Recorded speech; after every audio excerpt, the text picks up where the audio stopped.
Meus queridos irmãos, que o Senhor Jesus nos abençoe e dê-nos a sua paz. Em todas as épocas da humanidade, a divindade enviou à terra os seus embaixadores, a fim de que eles pudessem desenvolver o papel de precipitar o progresso moral. Outros missionários na área da ciência e do pensamento filosófico alargaram os horizontes do planeta, anunciando sempre a era ditosa do amanhã. O século XX pode ser denominado como o século da ciência e da tecnologia. A criatura humana pôde penetrar no insondável do macrocosmo e, da mesma forma, identificou as micropartículas, alcançando o reino do infinitamente pequeno e detectando a energia. Ao lado dessas conquistas incomparáveis, a ciência nos ensejou o prolongamento da vida orgânica na Terra. A medicina alcançou patamares dantes jamais sonhados, através dos diversos setores da infectologia, da anestesia e da farmacologia, enriquecendo a criatura humana de possibilidades incomparáveis para que pudesse ter diminuídas as aflições.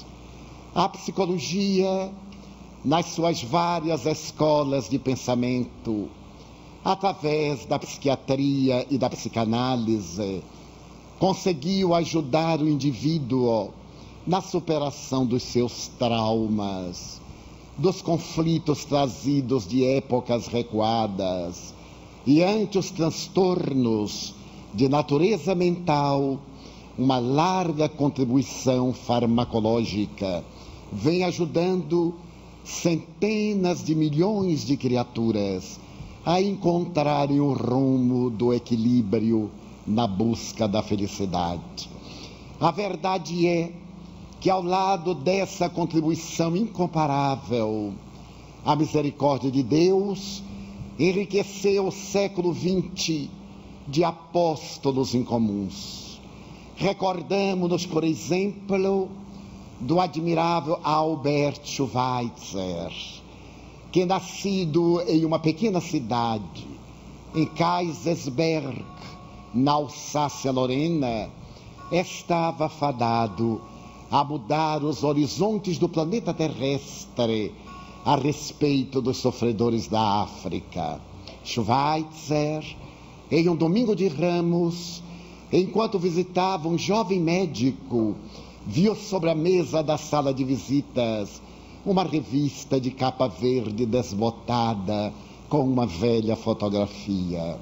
Abaixo estava anotado: a África espera por você. E, curiosamente, ele abriu a próxima página e ali estava a fotografia de rancenianos em decomposição em vida, de portadores de bócio, tuberculose e vitimados pela doença do sono, em uma antiga feitoria que havia sido iniciada por pensadores protestantes europeus do século XIX. Abandonada, a selva estava destruindo Lambaréné e 13 etnias encontravam seu abandono total, suplicando em nome de Jesus por socorro. Ele leu aquela reportagem e isso mudou totalmente a sua vida e a vida de milhões de criaturas humanas, porque a partir desse momento o maior tocador de órgão da humanidade, verdadeiro exemplo, abandonava o conforto da Europa para dedicar a sua vida aos felizes de Lambaréné. Antes, porém, de o fazer, ele foi estudar medicina na Universidade de Paris. Um ano após, ele fez um curso de especialização em doenças tropicais, para poder ser útil. E com essa bagagem admirável e o coração rico de amor, ele adentrou-se na África e comoveu a humanidade, sendo galardoado com o Prêmio Nobel da Paz. Enquanto Albert Schweitzer realizava a saga incomum de atender aos sofredores com os quais a humanidade tinha uma dívida de 400 anos, a dívida da escravidão negra. E os brancos, além dessa dívida, o legado terrível que havia concedido aos africanos, as enfermidades derivadas da sífilis, as sexuais transmissíveis, a gripe, que não faziam parte da sua estrutura e dizimavam os povos, estava sendo resgatada essa dívida por um homem de expressões fortes e de olhar agudo, que, fascinado por Jesus, escreveu em pleno Congo belga o maior tratado de ética de que a humanidade tem notícia, ao lado de uma biografia de Jesus, em busca de Jesus histórico. Esse homem admirável, enquanto cantava o Evangelho dos Feitos na África do Sul, um indiano de epiderme negra realizava uma viagem de trem entre Durban e a cidade do Cabo. Estava na primeira classe, era advogado ilustre, havia adquirido a sua passagem como pessoa portadora de recursos econômicos. E no momento em que o cobrador de bilhete o vê, reclama, porque ele era negro, dizendo que o seu lugar era numa classe dos fundos. E Mohandas Karamchand proclama o seu direito de movimentar-se, de ir e vir, de sentar-se em qualquer lugar, não obstante o apartheid, que separava na África do Sul não apenas negros de brancos, mas também amarelos, vermelhos, já que o estatuto era do privilégio da raça branca. Após uma breve discussão, ele foi atirado pela porta aberta do trem em movimento, porque se atrevera a desafiar a estupidez humana.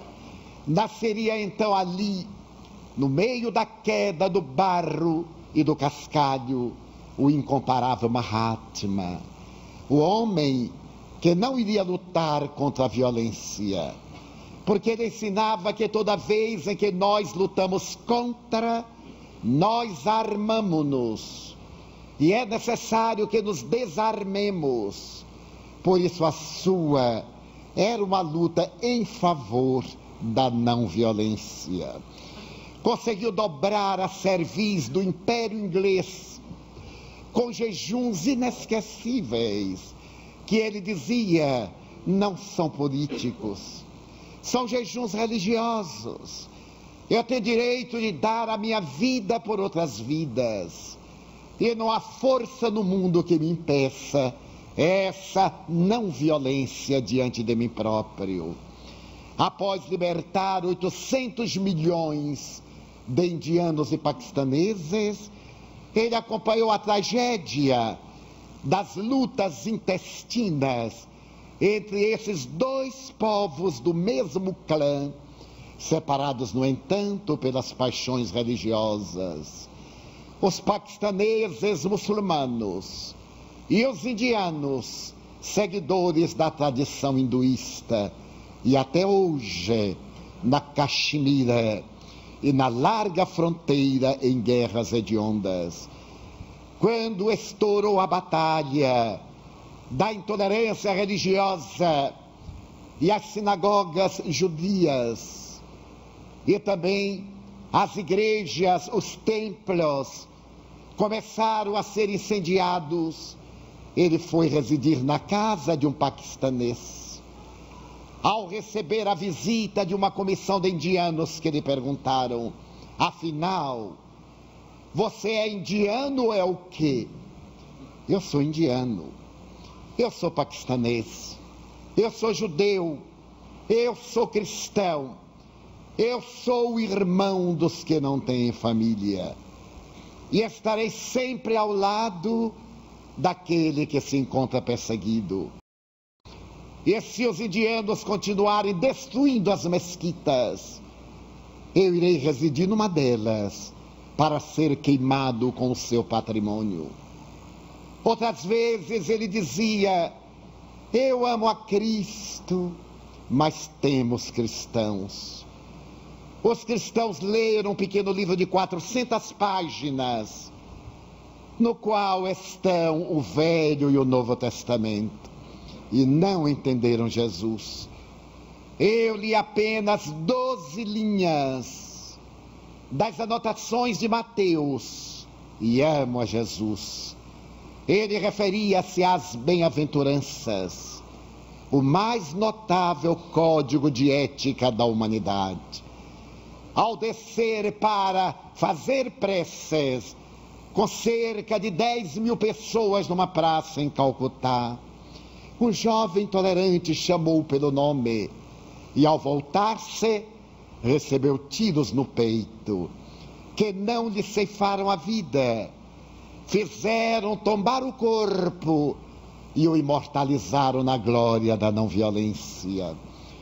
Enquanto as carnes de Mohanda Karamchand fremem, uma jovem religiosa que nasceu num dos países mais pobres da Europa, encontra-se em Calcutá, na Ordem de Nossa Senhora do Loreto, ensinando inglês a jovens da aristocracia.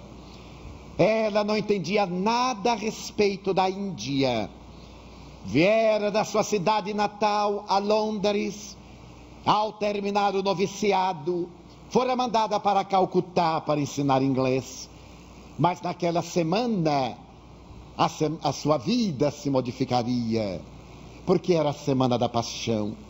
Ela e outras religiosas foram mandadas para uma casa com a irmã, a 90 quilômetros de Calcutá.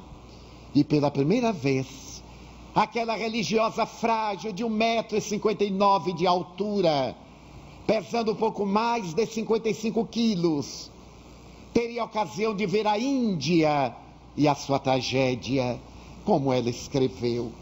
Na classe do trem havia tanta gente que não se podia respirar.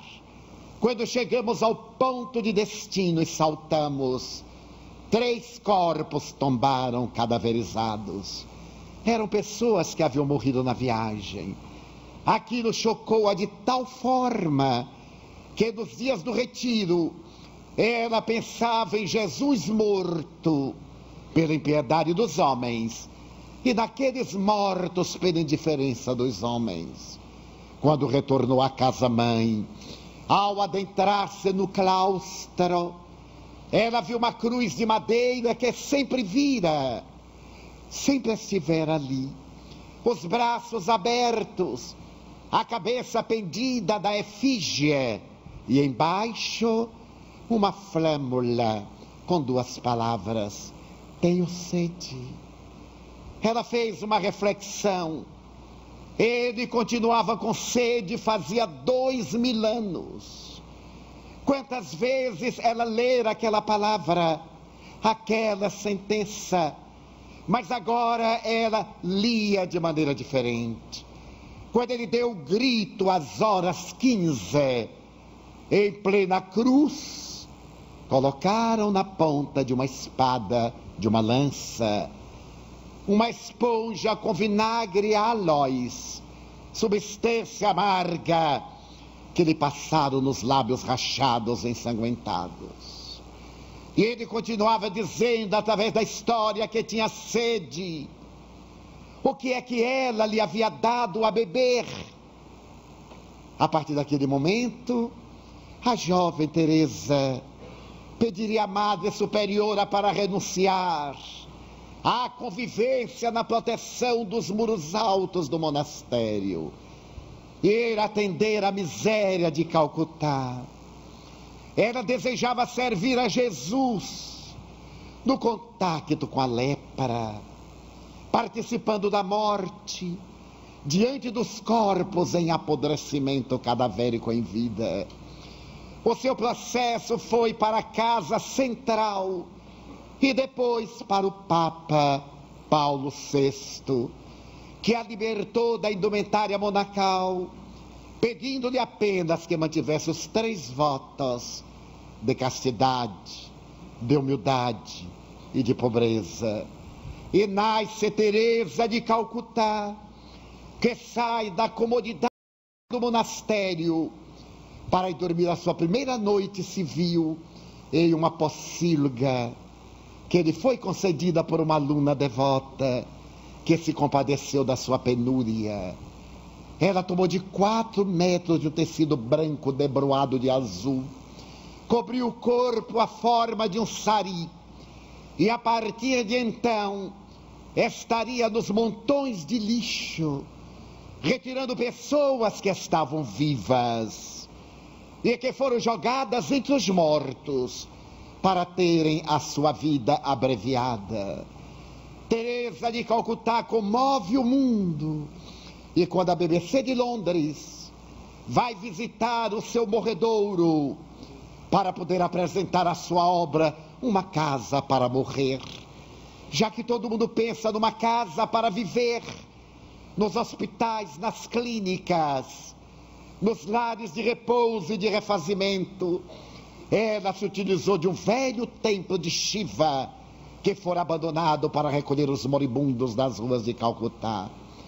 A equipe da BBC olha aquele ambiente soturno e diz à religiosa que é necessário transferir os doentes para o lado de fora por causa da claridade do sol. Ela surpreende-os. Dizeis que aqui está em penumbra? Que se passa com os vossos olhos? Eu os vejo todos iluminados. Filmai aqui, já que a claridade é diamantina. Os fotômetros não registravam.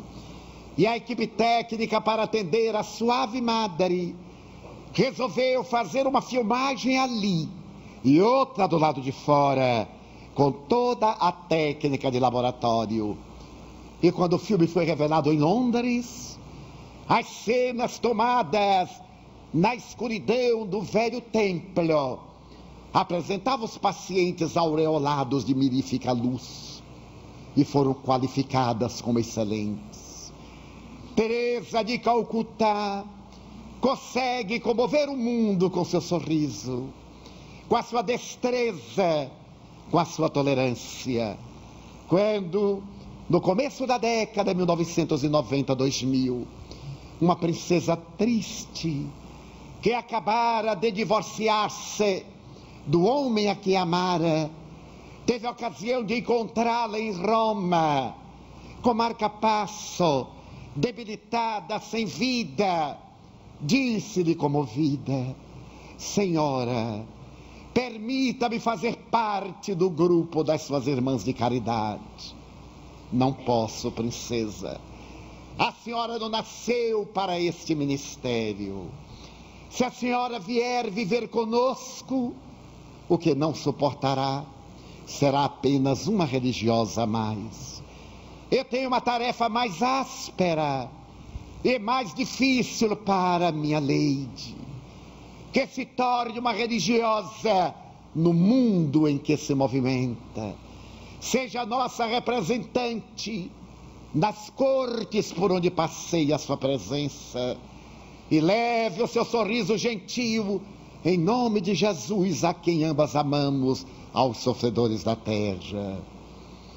A jovem Lady Diana saiu dali renovada e a sua primeira visita foi ao hospital de crianças portadoras de AIDS, com as quais brincou e sorriu, distribuiu beijos e bichinhos de pelúcia, para mais tarde ter a coragem de visitar Angola, o país onde se encontra o maior número de minas terrestres, e dali dá um grito pedindo que as indústrias bélicas não mais fabriquem esse instrumento de morte.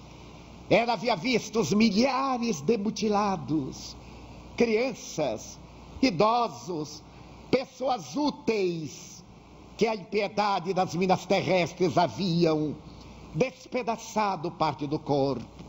E Lady Di vai visitar mais de 100 instituições em homenagem à Madre Teresa de Calcutá e ao novo sorriso de Jesus. Desencarna Lady Di na tragédia do acidente automobilístico em plena periferia de Paris. Madre Teresa prepara-se para vir participar das homenagens fúnebres que a coroa inglesa lhe presta e à humanidade. Mas exatamente no sábado, quando deveria vir, desencarna e foi nomeada pelos mentores da jovem princesa, que estava assistida pelo pai no mundo espiritual, para despertá-la na condição de verdadeiro anjo da guarda da jovem sorridente e bela que sofreu as incompreensões da própria existência.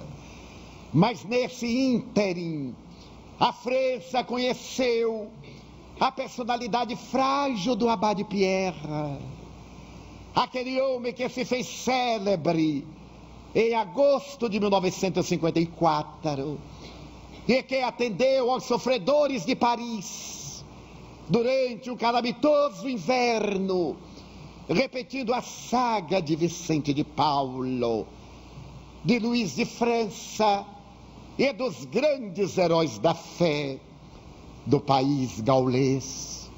O Abade Pierre foi a um circo para responder perguntas, a fim de ganhar estipêndios para criar a sua comunidade de Emaús, para recolher os ébrios da Rive Gauche, as meretrizes de Montparnasse, de Montmartre, e graças à sua abnegação e doçura, ele ergueu pelo mundo comunidades de amor em homenagem aos que não tinham ninguém. Em Kingerdorf, na Áustria, Wilhelm, médico jovem, sente um apelo estranho por Deus e cria as aldeias infantis, levando a praticamente todo o planeta, desde Kingerdorf, a presença dúlcida do apoio às aldeias internacionais infantis que Wilhelm conseguira implantar no coração das criaturas humanas em nome do amor. Mas também um jovem sacerdote, Dominique Pirre, depois da Segunda Guerra Mundial, ele vê as multidões que não têm teto, os abandonados da guerra, e sai mendigando junto aos vários países por um pedaço de terra para recolher os órfãos da guerra. E os países levantam os ombros indiferentes, até que a Bélgica, seu país natal, dá-lhe uma área quase inóspita, e ele ergue as aldeias de amparo aos expatriados. Em Salvador, uma monja tuberculosa e frágil, que tivera algumas dificuldades no relacionamento clerical, porque ela desejava servir a Jesus, ao invés de servir-se de Jesus, e ergueu uma obra em homenagem ao operariado, o Círculo Operário, na década de 50, e ao lado dele uma casa para recolher pessoas que se afogavam nos alagados, que tombavam das palafitas e mergulhavam no Pantanal. E um dia de sol de 1957, E tive a ocasião de ver aquela freirinha frágil arrastando um homem mais pesado do que as suas forças. E não a conhecendo, acerquei-me e perguntei-lhe: a senhora aceitaria ajuda? Porque ele parece tão pesado para as suas fracas forças. Ela sorriu e disse: não, meu filho, ele é leproso e você é muito jovem. Eu disse: não muito mais do que a senhora, mas sou muito mais forte do que a senhora. E se a senhora me permitir, eu a ajudarei. Era a suave irmã Dulce. Ela ergue uma obra de amor que a credencia a ser a Madre Teresa de Calcutá da América Latina. Quando essa, a grande religiosa, visita Salvador por sugestão do Papa e é convidada a criar a sua ordem, ela diz que ali não necessita, porque o trabalho da irmã Dulce é muito mais vasto, é muito mais nobre do que ela vinha realizando. Nunca me esquecerei de que num dos anos novos, a Mansão do Caminho recebeu de presente uma jamanta de panetones. Panetones que não haviam sido vendidos e estariam ultrapassados, foram nos mandados de São Paulo por pessoas generosas, num total de 8.000 unidades. E nós ficamos procurando ver como distribuiria, sem gerar pânico nem perturbação. Visitamos todas as obras de beneficência da cidade e algumas desconhecidas, e fomos ao Abrigo Santo Antônio, hospital, dirigidos por irmã Dulce. Um dos meus filhos era dos seus médicos clínicos, e oferecemos 1.000 panetones. E na hora que fomos levar o dela, em uma cadeira de madeira, reclinada e ofegante, ela nos recebeu com aquele mesmo sorriso de há 40 e poucos anos. E eu lhe disse: irmã, eu quero trazer-lhe a generosidade paulistana nesse panetone que nos mandaram, mas eu lhe peço que eu coma, porque todos os doentes, todos os empregados, todos os religiosos e os que vêm pedir amanhã já receberam. Esse é da senhora. E ela, sorrindo, ofegante, disse: Deus meu, então vai durar 1 ano, porque eu sou como um passarinho, eu como apenas uma pequena fatia. E vendo naquela cadeira, respirando com dificuldade, eu perguntei: aqui que a senhora dorme, irmã? É, meu filho. A minha mente começou a agigantar-se. Eu lhe disse: se a senhora me permitir, eu vou promover um movimento entre corações amigos discretos para lhe trazermos uma cama hospitalar, daquelas que levantam os pés, que levantam a cabeça. Ela sorriu e disse: não faça isto, meu filho, não me tire desta cama, porque esta cadeira já me deu 29 camas de hospitais que eu coloquei lá na enfermaria. Todo mundo chega aqui penalizado com meu tormento, dá-me uma cama que eu aceito, e eu coloco-a na enfermaria. Então a divindade havia mandado, e ela contou-me que naqueles dias de muita dificuldade, ela saía mendigando pela rua, recebeu o telefonema de um cantor de alta projeção no cenário nacional, perguntando-lhe se ela estava com alguma aflição, porque ele sonhara com ela. E ela disse: sim, meu filho, é dezembro, temos o 13º mês, temos o salário das férias, e estou necessitando de uma alta soma para pagar aos funcionários que necessitam, e não consegui nada. Ele perguntou-lhe: irmã, e de quanto a senhora necessita? Ah, meu filho, é muito dinheiro. Eu necessito de quase R$1 milhão. Então, pode ficar tranquila, porque amanhã a senhora receberá. Irei dar ordens à minha secretária com uma condição de a senhora não dizer a ninguém, porque eu não tenho o menor interesse que ninguém saiba. No dia seguinte, ela recebeu desse grande cantor 2 milhões de reais, pagou a todos os seus empregados e garantiu os salários dos seus colaboradores pelos próximos 3 meses. E é claro, ela não disse a ninguém, só contou a mim. E eu não digo a ninguém. A mim ela disse o nome. Então Jesus manda à terra os seus apóstolos, mas já se encontrava na terra desde o ano de 1910. O apóstolo por excelência.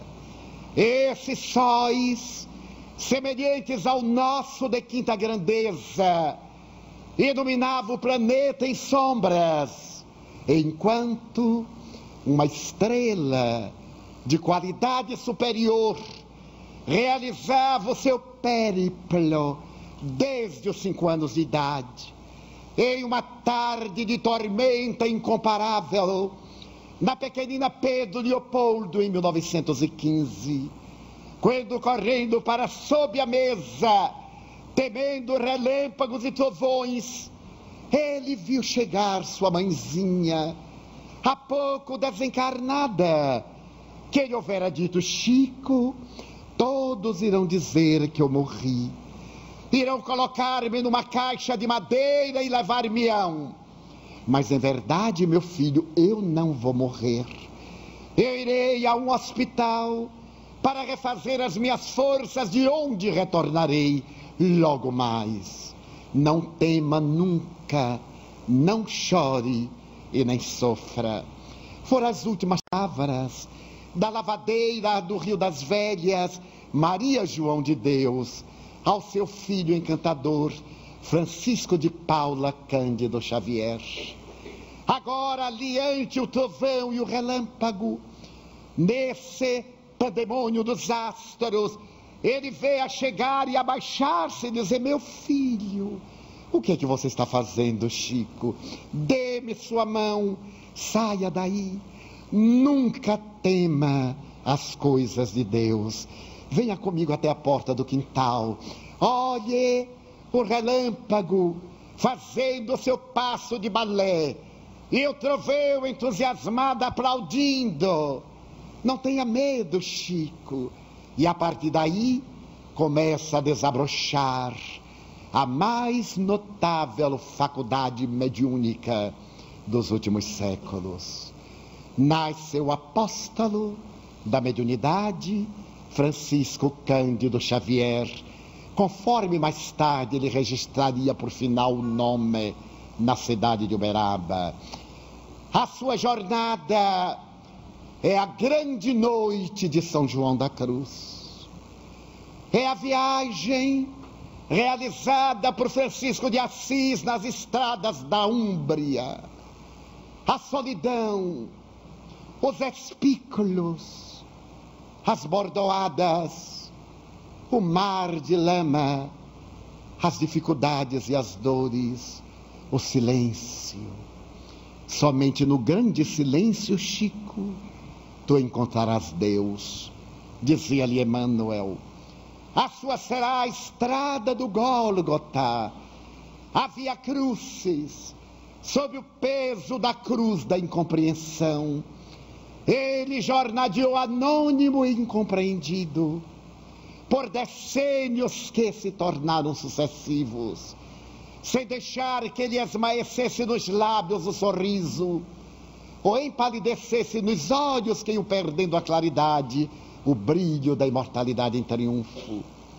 Quando o conheci, no mês de março de 1948, na cidade de Belo Horizonte, no Foto Minas, onde residia a viúva Lucília Cavalcante e os seus 2 filhos, Dorothy e Carlos. Ele era jovial e belo, gordinho e afável. Saiu apertando a mão de todas as pessoas num semicírculo na rua Tupinambás, número 330. E quando chegou-se até mim, segurou minha mão e com o olhar brejeiro me disse: olá, Divaldo, você é mais jovem do que eu havia visto. E eu, na minha santa estupidez, lhe perguntei: e como é que você sabe que eu sou eu? Recorda-se? Ele disse na resposta à sua primeira carta que Emmanuel levara-me ao seu quarto para o conhecer. E eu havia percebido que na parede estava a fotografia de José Pititinga, o fundador da antiga União Espírita Baiana. Segure aqui que nós temos muito o que conversar. Começava ou continuava uma afeição que estava talvez interrompida e que agora a desencarnação não fez cessar, apesar de momentos e breves interrupções que em nada alteraram o quadro da afetividade profunda. Nele eu vi o homem apostolar. Fascinava-me a sua mediunidade incomparável, mas comovia-me o homem simples e bom, otimista e jovial. Quando ele psicografou uma carta mediúnica para um homem soberbo, ingrato, que esperava receber algo além da realidade, esse, tomado de revolta, rasgou a mensagem, atirou-lhe na cara e depois de escarrar-lhe no rosto, chamou de mistificador e venal. Diante de todos os seus amigos, no meio de uma multidão, expondo a uma execração incomum. E ele, ficando muito pálido, sorriu e, misturando o catarro com as lágrimas, disse: muito obrigado, isto é o que eu mereço. E mais tarde me diria: aquele episódio, meu filho, quando Emmanuel me perguntou por que chorava, e ele disse que ele me humilhara diante de todos os meus irmãos, Emmanuel me disse: alegra-te, seria mais doloroso se tu humilhasses na vista dos teus irmãos. Como isso pode suceder outra vez, não te perturbes. Quando alguém escarrar no teu rosto, olha para cima e diz jovial: meu Deus, eu acho que está chovendo, e limpa o rosto, permanecendo tranquilo. Esse era o homem a quem eu amei e prossigo amando com uma ternura que nunca se acabará. O exemplo, porque a humanidade sempre teve médiuns notáveis.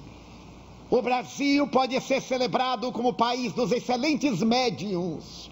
Ercole Mirabelli, que conseguia flutuar no ar diante dos seus mais rudes adversários, que pôde psicografar em 16 idiomas e dialetos extintos, cujos espíritos materializavam ou realizavam a superincorporação, mudando de um rosto à luz do dia. E quantos outros? Mas Chico Xavier, o homem, é hors concours. Na primeira noite que dormi na sua casa, naquela semana de 1948, saímos para tomar o de jejum na casa de sua irmã Luísa. As duas casas comunicavam-se pelo quintal, e ele teria que trabalhar na fazenda modelo. Eu ficaria aguardando ao meio-dia, sob o carinho de Luísa, sua irmã, um verdadeiro anjo da ternura. E quando ele fechou a porta do fundo, aproximou-se de um canteiro de rosas, e entre uma rosa príncipe negro, ele começou a falar.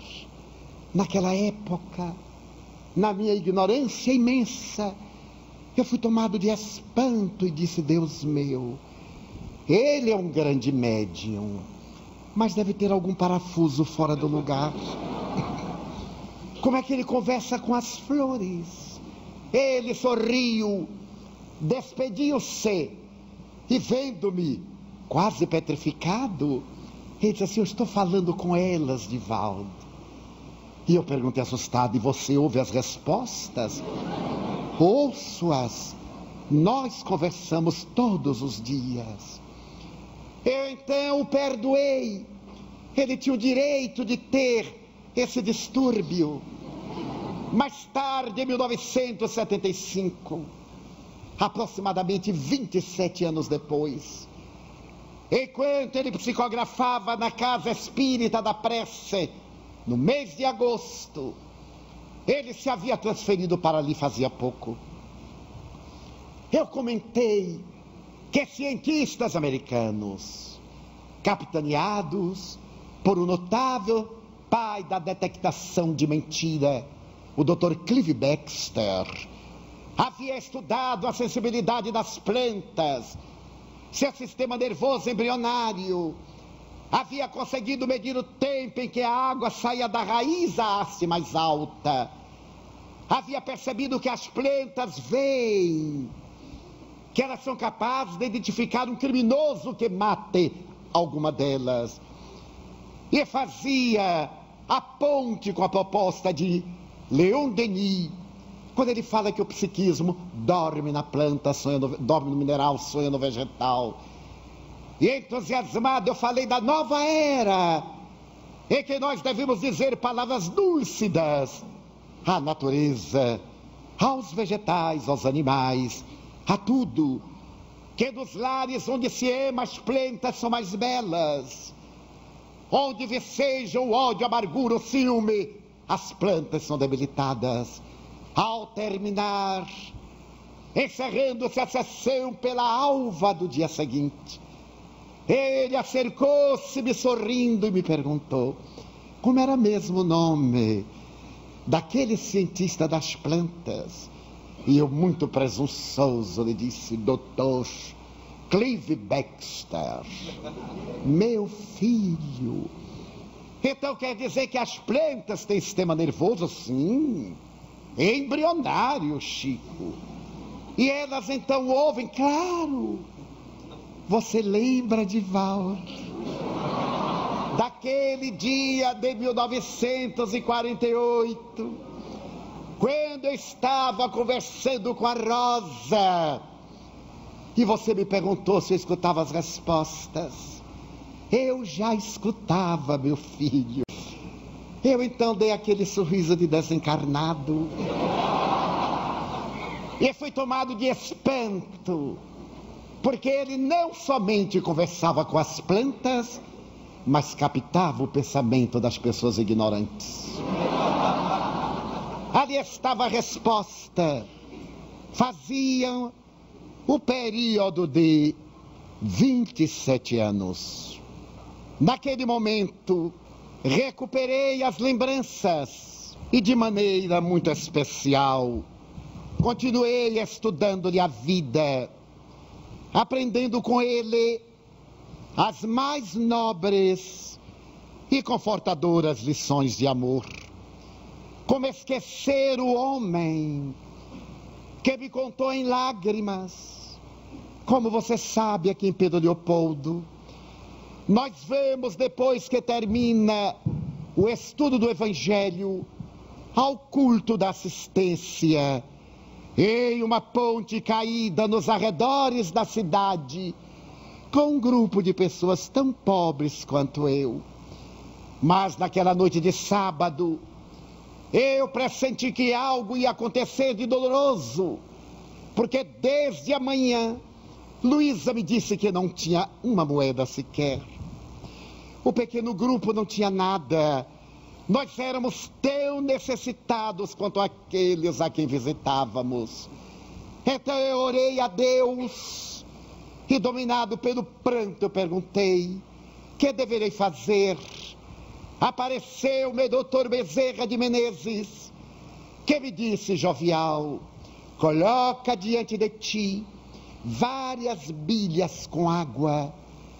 Oremos a Deus para magnetizá-las, e elas irão absorver propriedades para os corpos debilitados dos nossos irmãos. Com Luísa, apressadamente colocamos algumas moringas, algumas bilhas, garrafas, Eu distendi as mãos e Dr. Bezerra exorou a misericórdia divina. Naquela noite, depois das atividades doutrinárias, quando lá chegamos, eu disse às pessoas subindo na ponte, estavam quase 200 irmãos, os mendigos da cidade, aqueles que eram os pobres envergonhados. Hoje nós não temos nada para vos dar, mas eu vos trouxe a água magnetizada. E uma onda de mau humor tomou a multidão. Reclamações, diatribes. Quando uma mendiga levantou-se e gritou: que é isso? Hoje seremos nós quem vamos dar a Chico Xavier e aos irmãos que vêm aqui todo sábado socorrer a nossa indigência. Aonde está o nosso espírito de amor? Ele nos dá o pão e nos dá o evangelho, porque ele é a palavra do Senhor. Já que o pão o organismo digeriu, mas o evangelho não. Está na hora de nós demonstrarmos nosso afeto. Vamos dizer a Chico muito obrigado e repartir do nosso parco pão, para que ele daqui também saia nutrido. Quando aparece na neblina um caminhão que se vê adentrando até a ponte caída, o chofer debruça sobre a porta e pergunta: quem é Chico Xavier? Ele sai da multidão e o chofer lhe diz: olha, o senhor me perdoe, estou trazendo esta carga de alimentos mandada pelo doutor fulano de tal, que havia sido, contou-me ele, alguém que estivera em Pedro Leopoldo mês antes e receber uma carta do filho que morrera em acidente, e dissera-lhe a saída: meu coração está tão rico de amor que, em homenagem ao meu filho, na primeira oportunidade lhe mandarei víveres para você distribuir aos que sofrem em homenagem a ele. Mas eu então perdi-me, o caminhão quebrou na estrada, e quando cheguei ao endereço do Centro Espírita Luiz Gonzaga, estava tudo fechado, e à porta estava o senhor, com um paletó claro, de 3 botões, as barbas longas e brancas, e perguntou-me: que está buscando? Ele disse: Chico Xavier já se foi, dobre a esquina à direita, a ver-se até além da periferia da cidade, e diga-lhe que foi Bezerra de Menezes que mandou. Então eu estou aqui em nome desse senhor e do meu patrão, para o senhor distribuir os víveres. Ele disse: Deus meu, e no seu bom acento mineiro: gente, chegou comida. E o povo avançou que quase levou também o caminhão. Esse era o homem bom, porque o médio fantástico todos conhecem demais, mas esse homem bom da ternura e da humildade passou de certo modo despercebido para alguns. Naqueles gloriosos dias de Pedro Leopoldo, a cidade muito fria em julho, ainda não estava desmatada a área, não havia muito concreto nem muito asfalto. Às 3 da manhã saíamos do Luiz Gonzaga para tomarmos o café na casa do seu irmão André. O frio imenso, eu segurava-lhe o braço direito, quando de repente senti uma onda de perfume de rosas e disse: Chico, você está sentindo? Ah, sim, são as roseiras de Pedro Leopoldo. E mais adiante, um perfume de cravos e de jasmins. Chico, você está sentindo? Sim, Pedro Leopoldo é a cidade das flores. Mas quando eu me voltei por terceira vez para perguntar algo a respeito de um outro aroma, eu senti que saía dele. Então eu disse: Chico, está saindo de você, Chico. Ao que ele redarguiu, cobrindo o tórax: não, meu filho, não pode ser.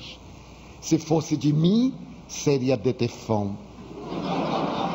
Esse era o homem incomparável, inimitável, que se algum de nós desejar repetir a façanha, ela não terá o toque da naturalidade, ela soará falsa, porque é uma imitação.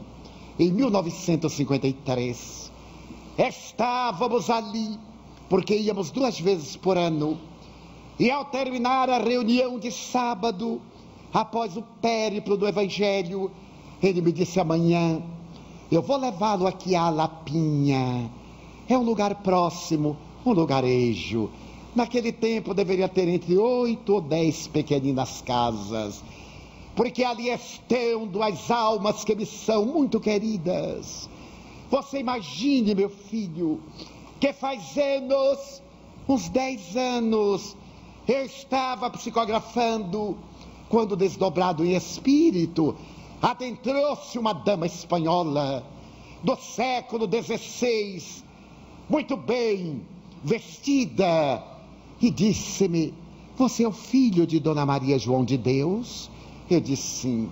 Sua mãe foi muito minha amiga. Meu nome é Lia. Eu lembrei-me que aos meus 4 anos de idade ouvia minha mãe dizer: meu Deus, quando eu penso nas minhas provações e recordo-me das provações de Lia, as minhas não são nada, porque ela sim. E depois, através do tempo, eu fiquei sabendo a história de Dona Lia, Chico Xavier.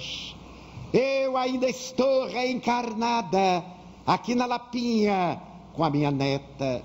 Em nome da amizade que eu tinha com sua mãe, eu venho pedir-lhe para que vá até lá levar-me alimentos, porque estou morrendo à fome. E ainda não terminou a minha prova, nem da minha neta Maria da Conceição. Então, a partir daquele dia, eu passei a visitá-las hebdomadariamente. E nesta noite, antes de terminar a psicografia, ela apareceu-me esplendorosa e disse-me: Chico, a comida acabou e estamos passando muita fome. No dia seguinte, ele contratou 2 táxis, porque estava em Pedro Leopoldo o doutor Francisco de Andrade, à época um dos 4 diretores do Banco do Estado de São Paulo, espírita militante. Doutor Francisco de Andrade, sua esposa Lúcia, sua cunhada Mary, ali estavam como de hábito, e Chico convidou-os também para irmos a Lapinha. Era julho, fazia muito frio, e quando chegamos ao lugarejo e começamos a subir o pequeno aclive, onde estava uma casa modesta de taipa, a porta se abriu e apareceu uma mulher em perfeita idade, trêmula, com um vestido de chita quase transparente, apresentando-lhe quase a nudez, a tiritar de frio, e dizer: meu Deus, seu Chico, essa noite eu sonhei com vós. Eu dizia para vós: vem depressa que a comida está acabando. Ele então me olhou e fez o sinal convencional, que confirmava a visão transcendente. Ele me havia dito que Maria da Conceição era bela, estava em moda a beleza de Rita Hayworth, a eterna Gilda, Divaldo. Os cabelos de Maria da Conceição, sou eu quem os corta, sou eu quem lhe corta as unhas. Ela é surda muda, ela tem o corpo muito retorcido. A saga de Dona Lia é das mais cruéis. Ela morava em Curral del Rei, quando foi pedida em casamento por um fazendeiro muito rico, que teve a ocasião de conhecer no dia do pedido e no dia das bodas. Ele levou-a para a fazenda, violentou-a com toda a perversidade, e como era psicopata, muitas vezes queimou-lhe as partes pudentes com tição em brasa, para que ela não se viesse a relacionar com os empregados da sua fazenda. Apesar de tudo, ela se tornou mãe. A filha cresceu, Aos 16 anos casou-se com outro fazendeiro rico. Ela nunca teve licença de sair da fazenda, prisioneira desse homem cruel. Mas quando a filha estava para ter criança, ele permitiu que ela a fosse acompanhar na fazenda.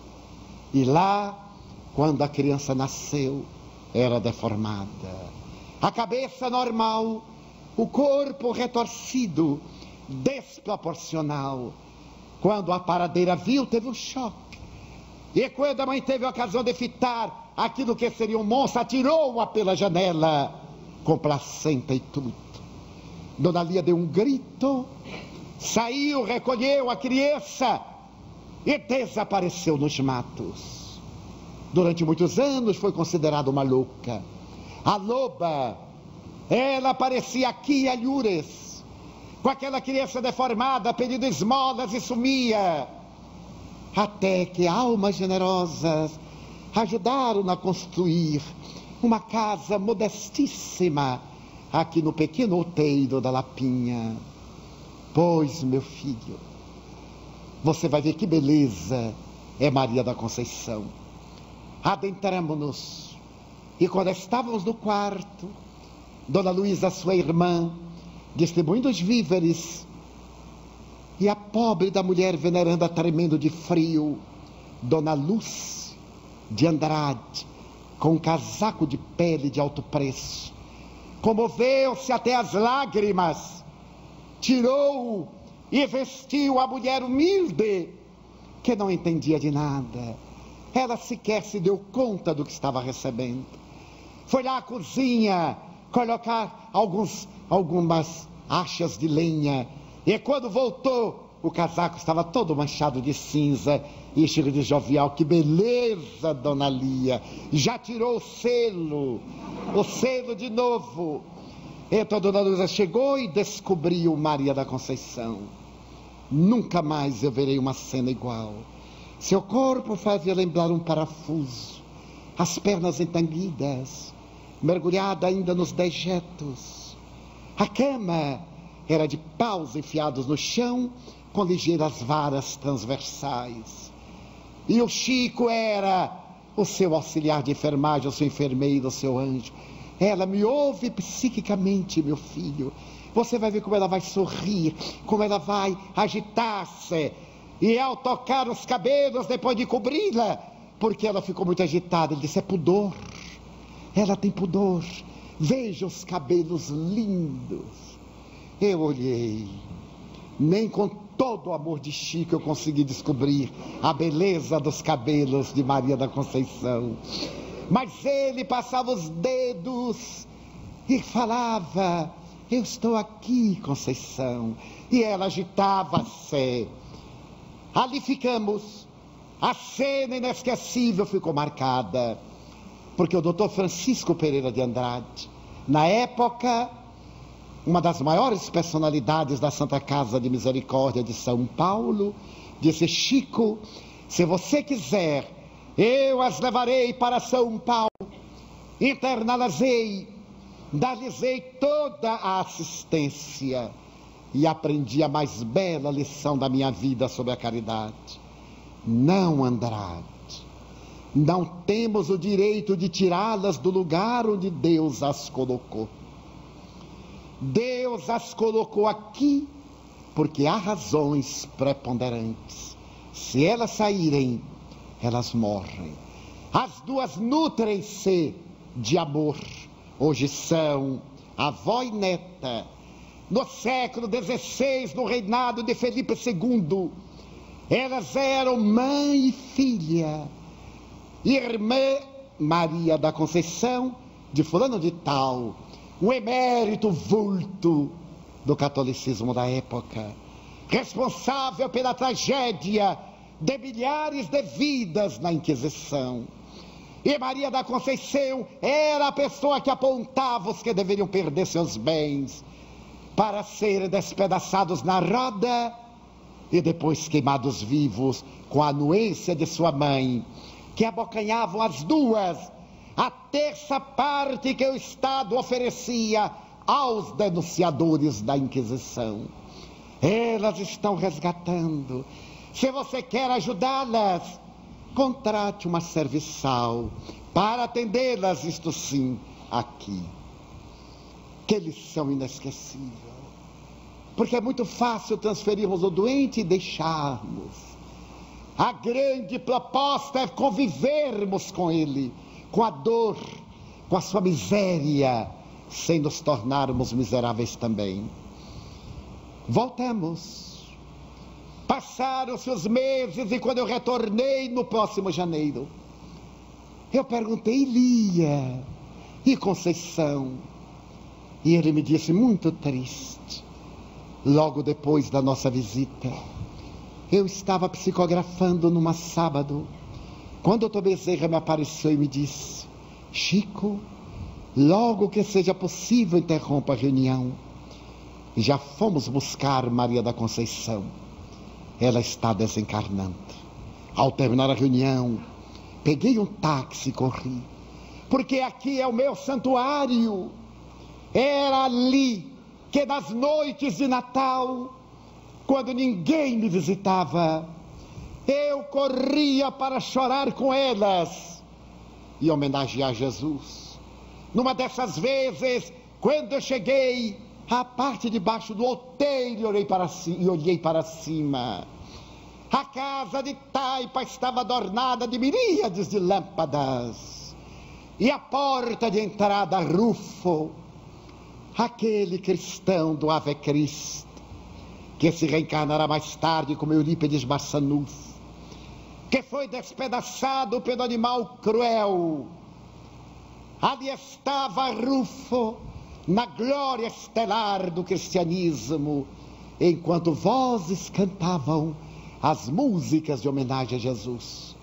Então eu corri, e ao chegar ali, subir o outeiro apressadamente, ouvindo cantos, rasgaram-se os véus da noite.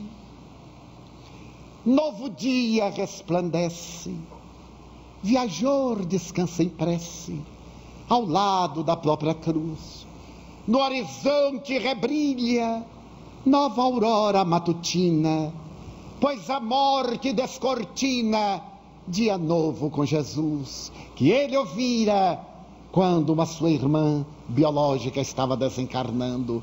Um coral, ele ainda pôde perceber o olhar esgazeado de Maria da Conceição, Dona Lia dobrada, chorando, e ele beijando a moribunda, até que ela se desprendeu do corpo como uma antiga dama espanhola do século XVI.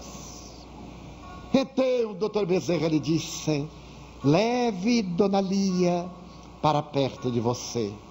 O amor nutria-as. Ela agora vai deperecer por falta do tono do amor. Ele levou-a, depois de sepultar Conceição, para Pedro Leopoldo. Alugou um quartinho numa das pequenas avenidas. E menos de 10 dias, também partia a Dona Lia, assessorada por uma coorte espiritual, que a veio buscar, capitaneada pela antiga filha, pela neta rediviva, totalmente recuperada, deixando-lhe um abraço de ternura. Mais tarde, na obra extraordinária Vozes do Grande Além, publicada pela Federação Espírita Brasileira, estará comparecendo Maria da Conceição em uma psicofonia de rutilante beleza, quando ela vem falar da dama do reino de Felipe II e das dores acerbas no leito de paralisia, de surdez, de mudez, de cegueira quase total. A felicidade de resgatar, a honra de libertar-se das algemas materiais. Esse é o homem. Mas como dissociá-lo do médium, se tudo nele é mediunidade? Um dia ele me disse: não sei quando sou eu quem fala ou quando é Emmanuel. A nossa identidade às vezes é tal que eu me surpreendo com a sua voz na minha garganta. Noutra vez, quando ele psicografava a Alta de Souza, que chorava no cemitério do Bonfim, sobre o mausoléu, a solicitação de um padre que lhe perguntou, naquele momento do sepultamento de um conhecido: pelo amor de Deus, Chico Xavier, é verdade que existem espíritos? É, reverendo. E aqui existem? Sim, reverendo. Você podia escrever para eu ver? Posso, reverendo.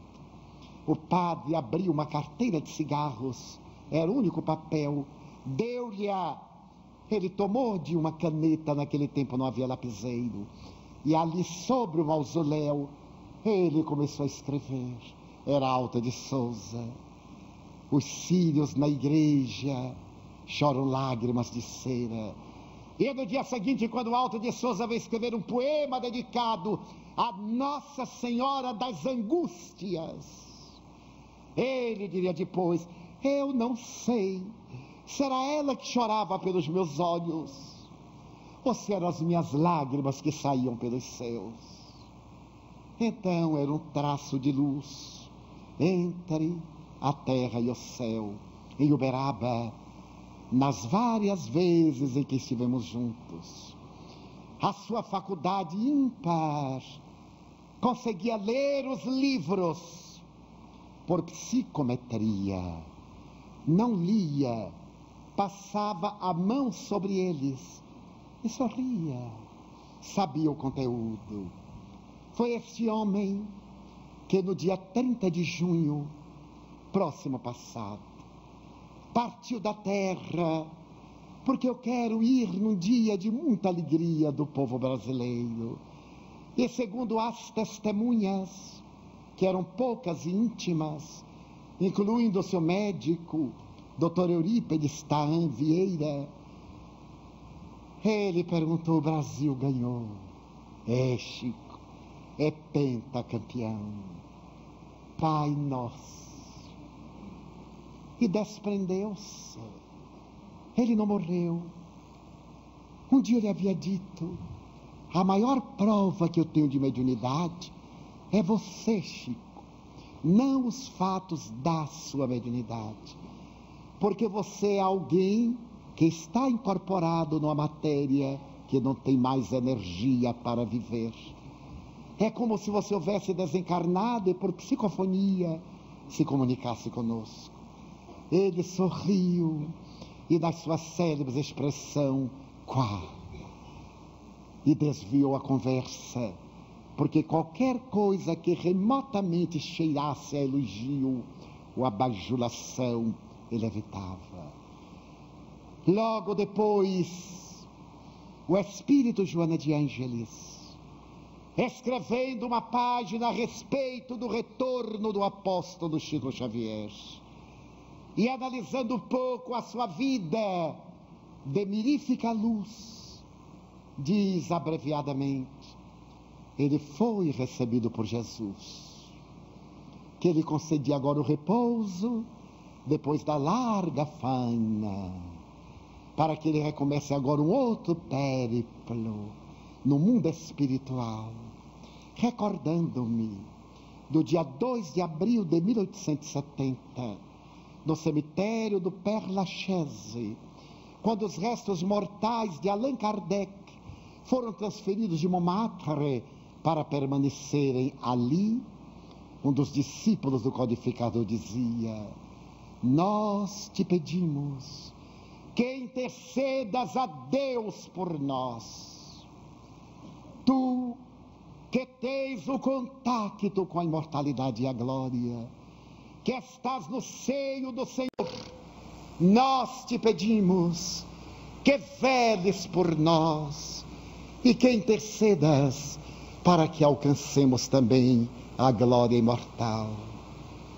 Evocando a figura cândida de Chico Xavier, gostaríamos de dizer-lhe: aonde tu estejas, na glória estelar, tu que tens o contacto com os anjos, interfere junto a eles, para que Jesus se apiade de nós outros, os teus irmãos da retaguarda, e ajude-nos a carregar o fadário como tu fizeste, sem queixas nem recriminações. O teu exemplo ficará imortalizado nas páginas da história, pelo que tu fizeste, pelo que tu és, como apóstolo da Era Nova. Recebe, amigo, irmão incomparável, a gratidão dos filhos do Calvário, os teus irmãos da retaguarda. Neste amanhecer de novas luzes, quando o planeta em sombras estertora, a voz do além-túmulo, várias distâncias, para dizer às criaturas humanas: tende tento,